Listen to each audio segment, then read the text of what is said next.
भारत के खिलाफ लगातार साजिश रचने वाले और कई बड़े आतंकी ऑपरेशंस को अंजाम देने वाले दुश्मनों के होश उड़े हुए हैं।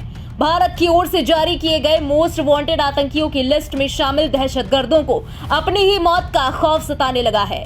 ऐसा हम यूं ही नहीं कह रहे, क्योंकि इन आतंकियों पर लगातार अनजानी मौत का साया मंडरा रहा है, जिसे हाल ही में एक और आतंकी की हत्या की खबर ने और भी ज्यादा पुख्ता कर दिया है।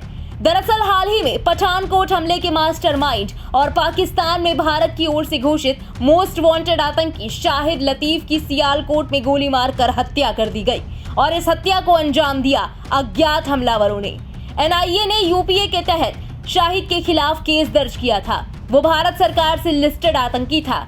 पाकिस्तान के पंजाब प्रांत के गुजरावाला का रहने वाला शाहिद लतीफ जैश-ए मोहम्मद से जुड़ा हुआ था और सियालकोट सेक्टर का कमांडर था, जो भारत में आतंकवादियों को लॉन्च करने की निगरानी और आतंकवादी हमलों की योजनाएं बनाने में शामिल रहता था। वही शाहिद लतीफ को 12 नवंबर 1994 को गिरफ्तार किया गया था और भारत की जेलों में 16 साल की सजा काटने के बाद 2010 में वाघा के जरिए निर्वासित कर दिया गया था। आपको बता दें कि पंजाब पठानकोट में 2 जनवरी 2016 को हमला हुआ था। उसका मास्टरमाइंड शाहिद लतीफ ही था। पंजाब के पठानकोट स्थित एयरबेस पर 2016 में आतंकी हमला हुआ था। ये हमला आतंकी संगठन जैश-ए मोहम्मद ने किया था। इस हमले में सेना के 7 जवान शहीद हुए थे। पठानकोट एयरफोर्स स्टेशन हमारी सीमा के पास है। यहाँ हमारे बड़े हथियार रखे जाते हैं। युद्ध की स्थिति में पूरी रणनीति को यहीं से अंजाम दिया जाता है। इसके अलावा शाहिद इंडियन एयरलाइंस के विमान हाईजैक करने के मामले में भी आरोपी था। लेकिन यहाँ बड़ी बात यह है कि लतीफ से पहले भी पाकिस्तान में कई आतंकियों की हत्या हो चुकी है। जम्मू कश्मीर के कुपवाड़ा जिले के रहने वाले बशीर अहमद पीर उर्फ इम्तियाज आलम की पाकिस्तान में अज्ञात हमलावर ने गोली मारकर हत्या कर दी। वही आतंक की किताब कहे जाने वाले एजाज अहमद अहंगर की 22 फरवरी 2023 को अफगानिस्तान के काबुल में हत्या कर दी गई। भारत में आईएस को फिर से शुरू करने में जुटा एजाज अलकायदा के भी संपर्क में था।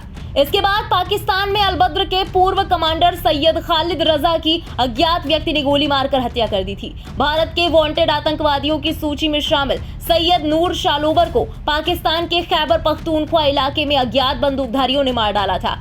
वही पाकिस्तान अधिकृत कश्मीर की राजधानी मुजफ्फराबाद से 130 किलोमीटर दूर रावलकोट की एक मस्जिद में जुमे की नमाज के दौरान आतंकी मोहम्मद रियाज की हत्या कर दी गई थी। एक अनजान हत्यारे ने उसके शरीर पर 4 गोलियां दागी थी।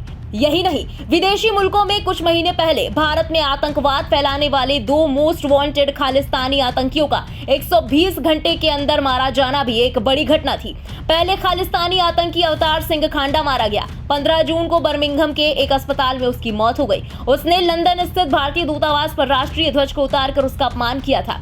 इसके बाद 19 जून को कुख्यात खालिस्तानी आतंकी हरदीप सिंह निज्जर की कनाडा में मौत हो गई। वो 2 अज्ञात बंदूकधारियों की गोलियों का निशाना बना था। ये दोनों आतंकी एनआईए की मोस्ट वांटेड टेररिस्ट लिस्ट में शामिल थे।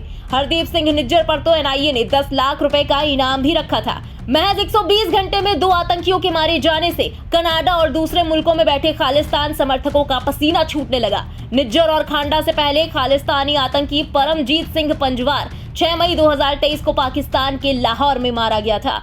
ऐसे में भारत की ओर से जारी मोस्ट वांटेड आतंकियों की एक-एक करके अज्ञात हमलावरों द्वारा की जा रही हत्या से भारत के खिलाफ बड़ी साजिशें रचने वाले आतंकियों के मन में मौत का डर गहराता जा रहा है। फिलहाल इस खास खबर में बस इतना ही। देश और दुनिया की बाकी खबरों के लिए सब्सक्राइब करें इंडिया पब्लिक खबर के YouTube चैनल को और बेल आइकन दबाना बिल्कुल न भूलें।